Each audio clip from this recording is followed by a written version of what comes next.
We're here at the Arcata Airport in McKinleyville, and this is the Airshow Rumble in the Redwoods. Hopefully the fog clears away.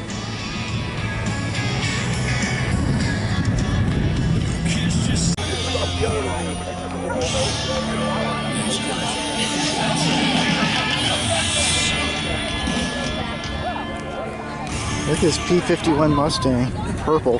That's something. Oh, we gotta check out that P-38 over there.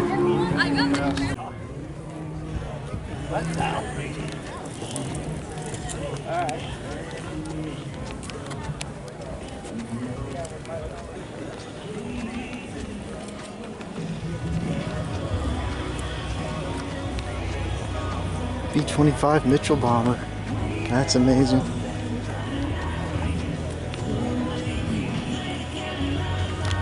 That's cool.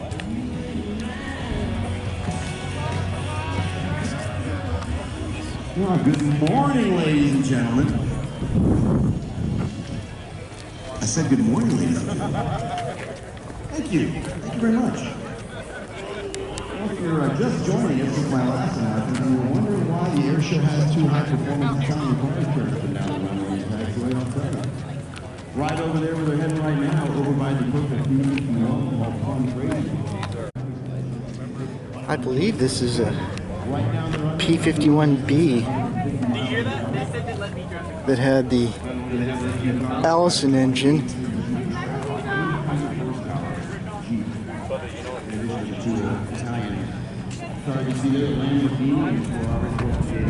That's cool. Gotta check out this P-40 over here. Yeah, that's beautiful. Similar to what the Flying Tigers flew. $199. Look at this P-38 Lightning. There's only a few in the world that can still fly.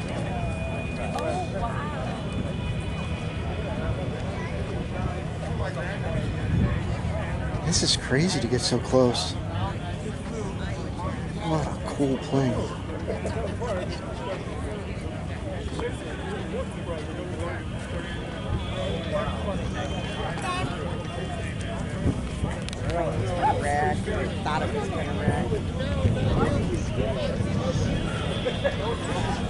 Good view of the P-40.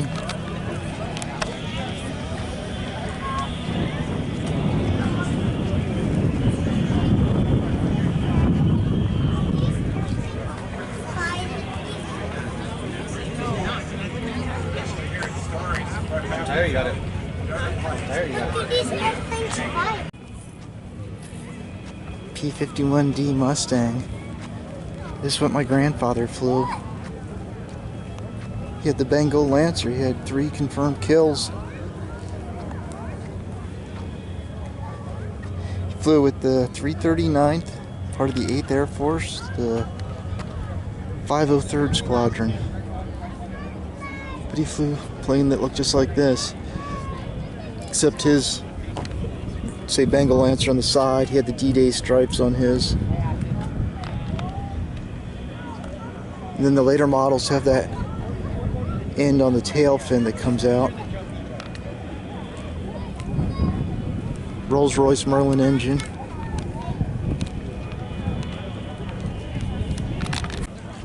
This is a Bearcat fighter.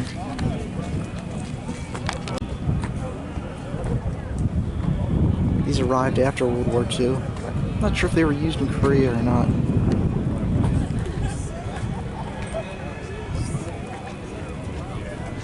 Oh wow. Now this is a Wildcat fighter.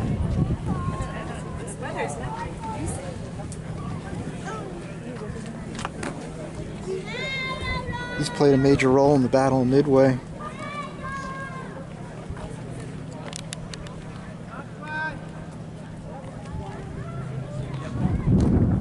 Got another P-51 Mustang here. Check that out. It's like a 50s trainer, sort of like a starfighter. Korean War vintage. That's cool.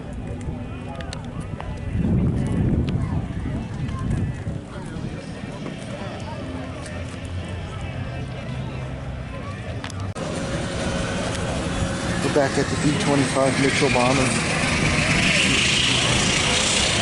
Tail gunner. 50 caliber machine gun.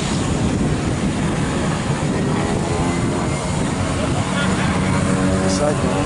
Got somebody taking off now.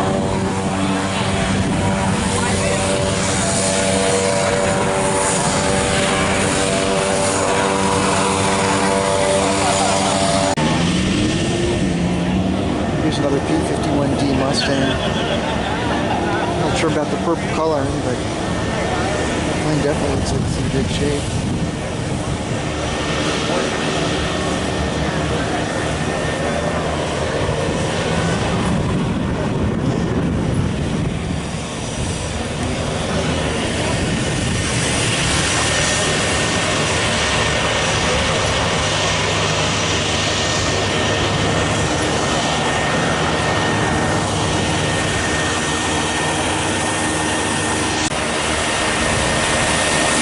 That's the air ambulance.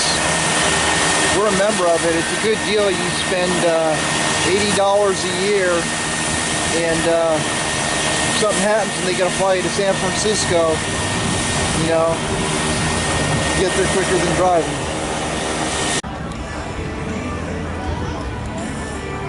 I don't know what this one is. I'll have to do some research. I think this is the one Harrison Ford was flying when he ran out of gas and landed on the golf course there in Santa Monica. This is cool. Like a PT-19 trainer maybe? From maybe the 1930s. It's got aluminum skin on it. But you can see the wings are definitely fabric. Or canvas. So it's a mixture, canvas on the wings and aluminum skin. That's very cool.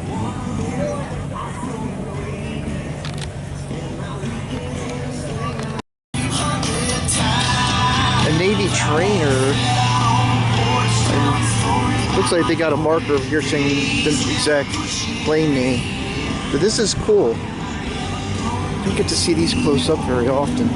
This is your tail hook that would come down for carrier landings. This might be a later model Texan. Let's see if I'm right. This is a cool plane.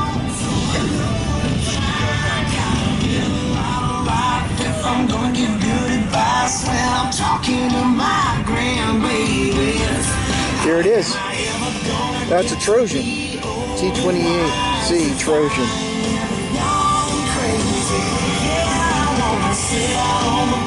So it was retired in '77 from the Navy. How cool. That's really nice shape. See when they built this thing. 56?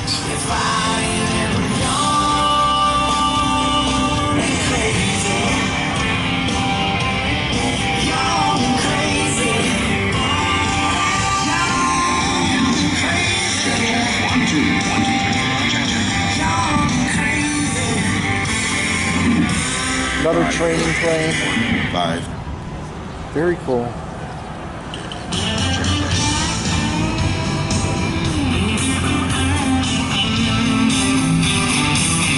And a Bell Jet Ranger. Some days it's tough just getting up. Throwing on these boots and making. Look at this. So I flew in something similar up in Alaska, but with pontoons instead of wheels.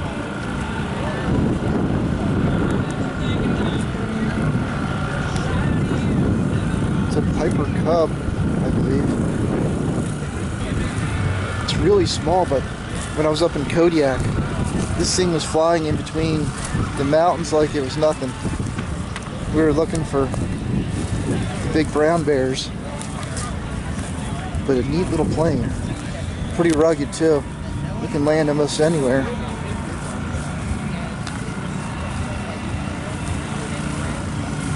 With those big tires, they can land in gravel beds along the rivers up there.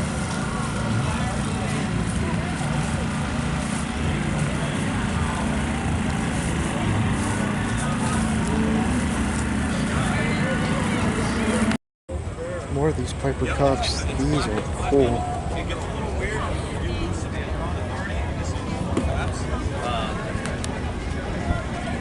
Yeah, so you gotta be a little careful with it. Whole lot of fun. Yep.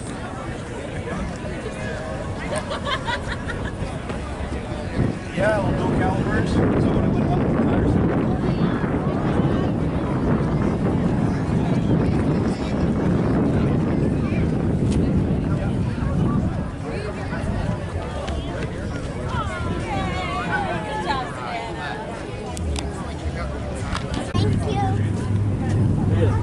Bye, Bobby.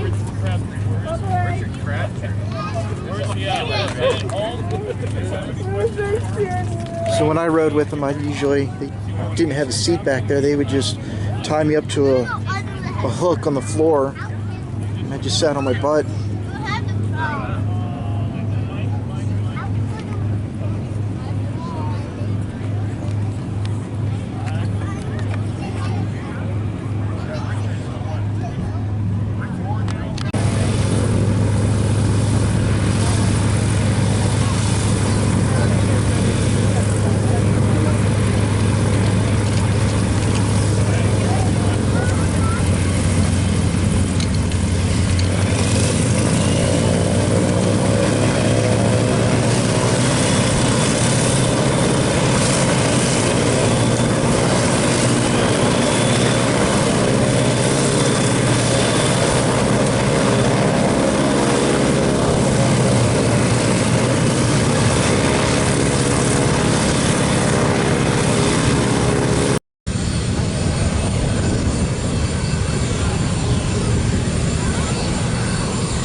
Use for motors. I actually, when I was here the first time in 2009 to 13, prosecuted one of the first successful E-curve rescues for the Coast Guard.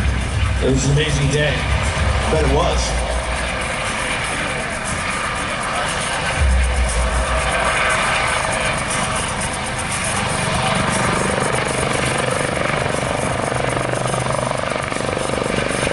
Max gross weight on the helicopter, 9,500 pounds. As mentioned before, 2 turbine engines on the aircraft, giving it that redundancy capability because of the fact of operating so far from the shoreline. I here for you to take a look at and take a look at our Aton vessel. Lots of activities to go on today, and as the sun's pushing out, I think that the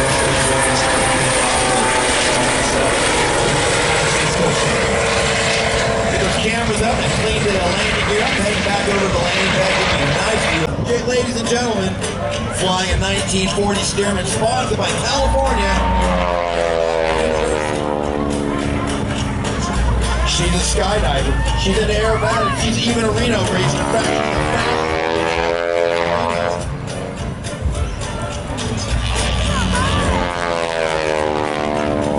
Is none other than Dr. Vicki Benzing, and she's giving the stop sign loop, eight corners of that loop.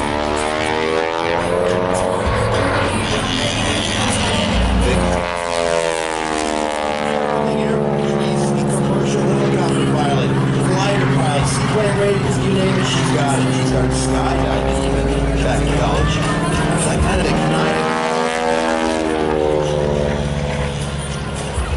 private pilot license in an antique tailorcraft in Watsonville, California, her hometown. She took aerobatic lessons from the legendary Amelia Reed. Later in college, she got her PhD in chemistry from UC Berkeley with a follow-on career in the Silicon Valley high-tech industry.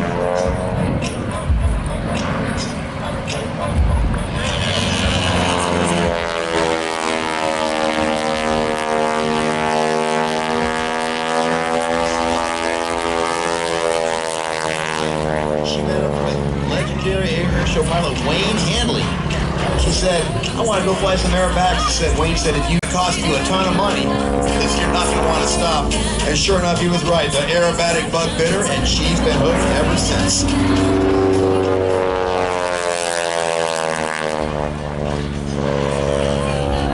A successful competitor in many aerobatic competitions. She took her skills and moved them over to the Airshow industry, thrilling West Coast crowds.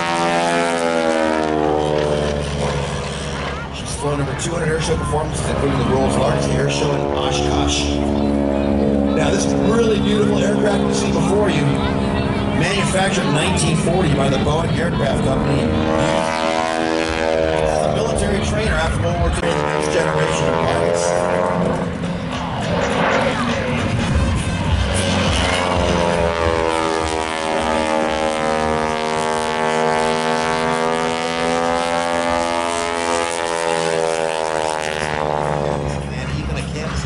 Arizona. The aviation programs at CAU are fast-paced, highly structured. You can get 6 certificates and ratings and train on CAU's own fleet of aircraft.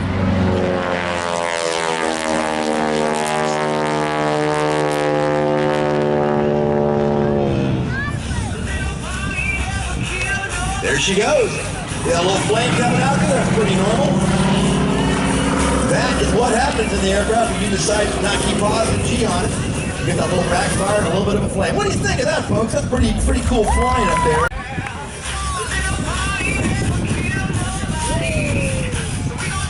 CAU is partnered with Delta Airlines to provide their graduates with a direct and accelerated path to the Delta flight deck. They partnered also with SkyWest, Piedmont, and Air Wisconsin. And the university offers scholarships for recent high school graduates, including a $10,000 scholarship. Definitely show and hold until we get this under control. I don't know, Greg Jefferson said he's never flown an airplane. I'm a little, pull up. All right, we've got the Rescue 82. Rescue 82 is en route to the runway.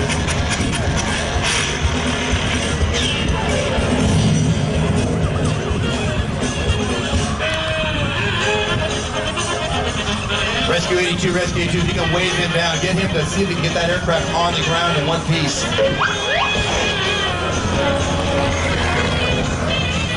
All right, FAA representatives to the stand here. We have a situation.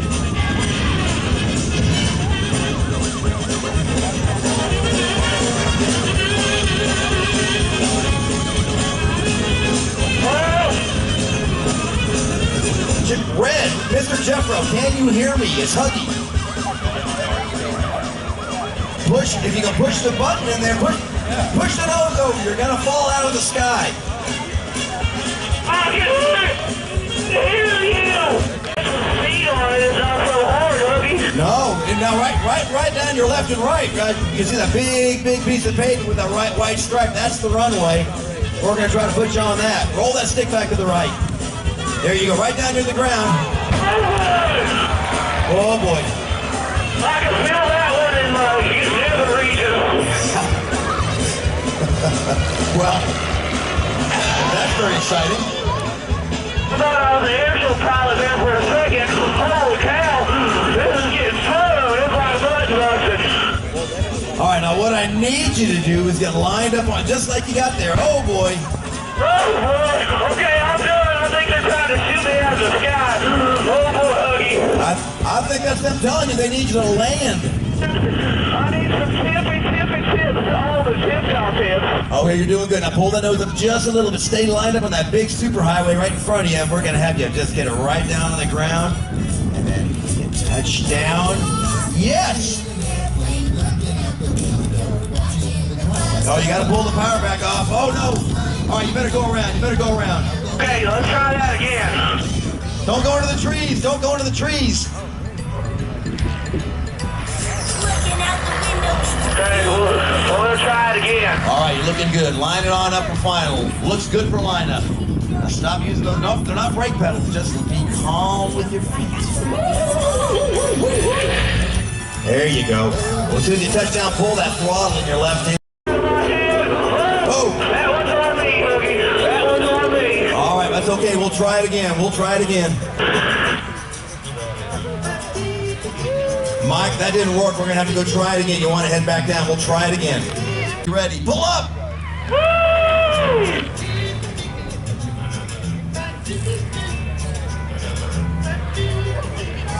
Sorry, Tom. Go. Stop. All right, Mike, he's right there off your right side. He's going to saddle right on up here in a second. Jethro, Red, pull up a little bit. Don't hit the truck. There you go. All the way to 11, Mike. All the way to 11. Super Magnus full blast.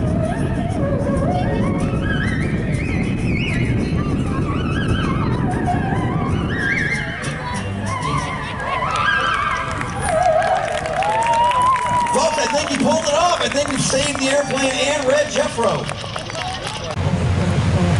On the takeoff roll.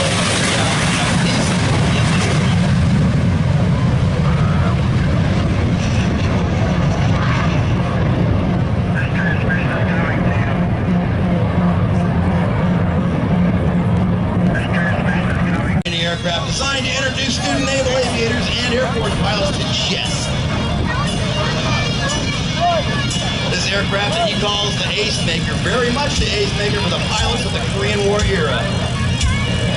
Take a look at Greg carves in from show right to the stick that springs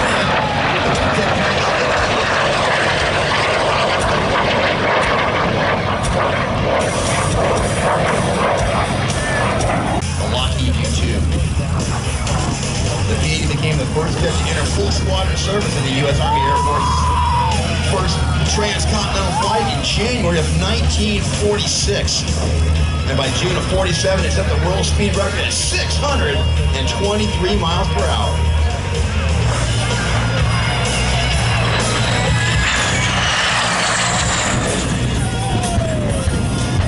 The military realized they needed to move to an all-jet syllabus, getting away from the propeller aircraft. They created this T-33 by adding about 3 feet to the fuselage length and adding a second seat in there. Canada also produced the T-33. They called it the CT-132. And Greg's aircraft for you today is actually the Canadian variant built by Canada on license. Canada's single ship demo from the 50s and 60s. Using it as an adversary aircraft. If you look at the aircraft head on, you notice its intakes are tucked in there. They move the air into a plunger chamber and it really shields the engine from a radar sneeze with about 5,200 pounds of thrust.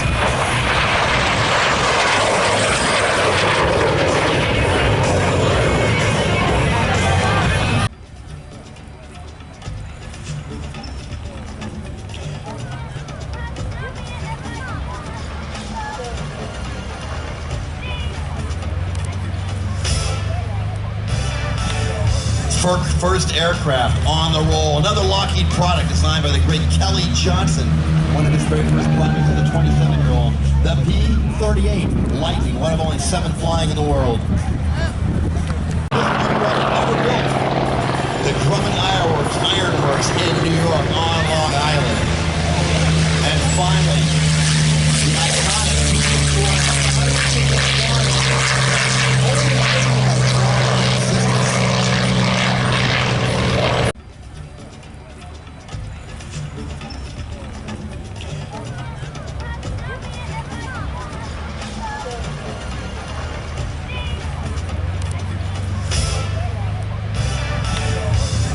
first aircraft on the roll. Another Lockheed product designed by the great Kelly Johnson, one of his very first projects as a 27-year-old. The P-38 Lightning, one of only 7 flying in the world.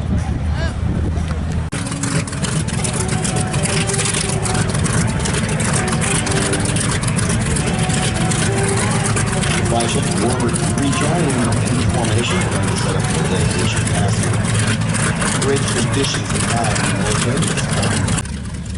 SO-1 Navy SEAL Kevin Everett. He was killed in Afghanistan, November 2012. Kevin was from Arcata and grew up hiking, backpacking, and rafting. He had a deep appreciation for the local environment here, and he enjoyed being outdoors. Kevin served as a medic and saved many lives. He was weeks from returning home from his deployment where he was going to go to school to finish becoming a doctor. Kevin is remembered for his kindness, problem-solving abilities, and determination. Kevin's SEAL teammates describe him as a gentle soul who was tough as nails.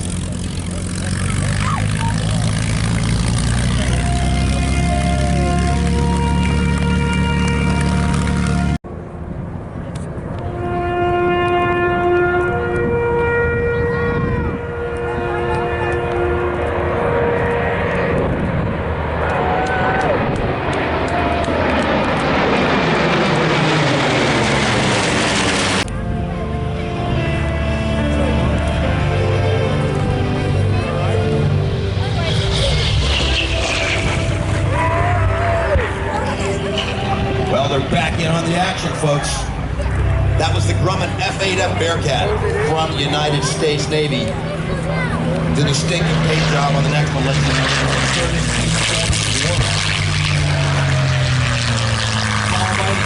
Mustang Spain can. The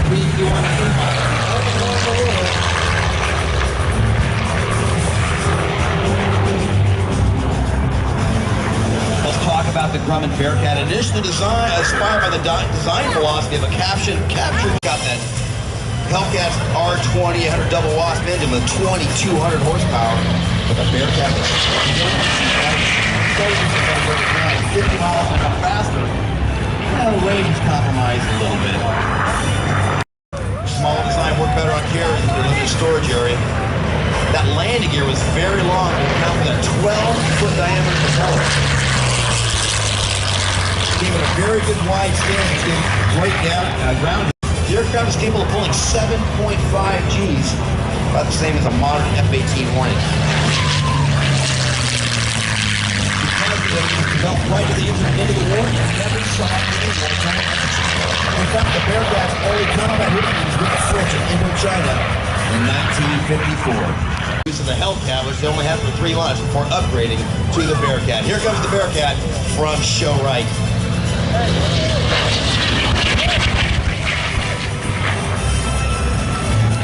The Curtiss P-40 Warhawk wasn't the best fighter in the arsenal in the U.S. in World War II, but it was certainly the most numerous available. It outperformed the P-38. That was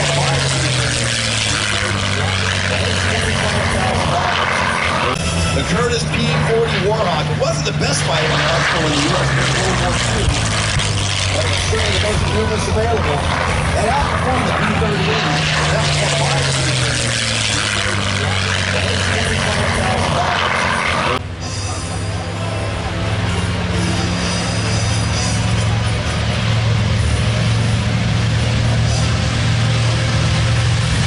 now on the takeoff roll, ladies and gentlemen, take a look.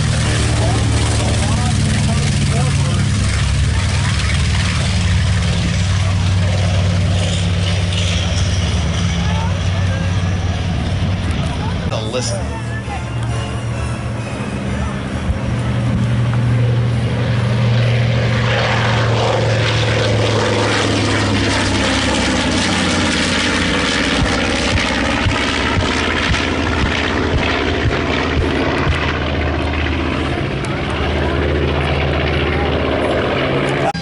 April of 1942, the B-25 gains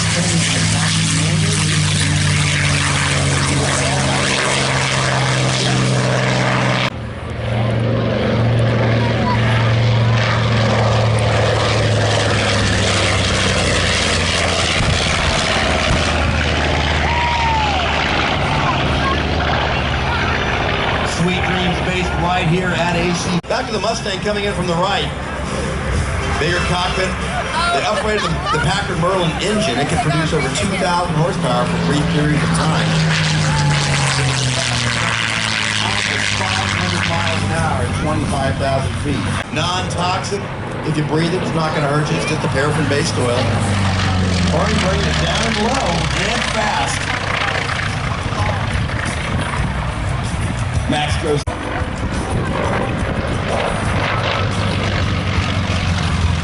Design work for the F4F began in 1935. It was the Navy and Marine Corps' main fighter, surprisingly, at the start of World War II. Already executing the Cuban 8 we talked about earlier today. When he comes by, you'll notice the landing gear retracts in. The wheels, you can see them on the side of the aircraft retracting in flat.